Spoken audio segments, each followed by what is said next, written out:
Breaking news చూస్తున్నాం. బంగ్లా మాజీ ప్రధాని షేక్ హసీనాకు ఉరిశిక్ష పడింది. షేక్ హసీనాకు ఉరిశిక్ష విధించి ఐసీటీ కోర్టు ఢాకా అల్లర్లు కేసును సంబంధించి షేక్ హసీనా చర్యలను తీవ్రంగా పరిగణించిన ఐసీటీ కోర్టు ఉరిశిక్ష ఖరారు చేసింది.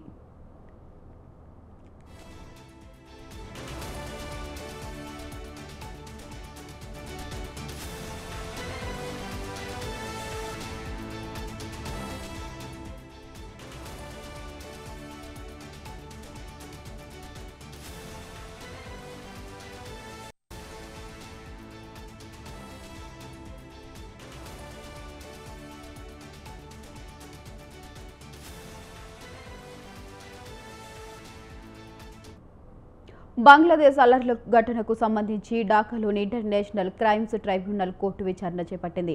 ఆ దేశ మాజీ ప్రధాని షేక్ హసీనాను దోషిగా తేల్చి న్యాయస్థానం మరణశిక్ష విధించింది. బంగ్లాదేశ్లో గతేడాది జరిగిన అల్లర్లు తీవ్ర హింసాత్మకంగా మారి అనేక మంది ప్రాణాలు కోల్పోయారు. దీంతో హసీనాపై హత్య సహా పలు సెక్షన్ల కింద కేసులు నమోదయ్యాయి.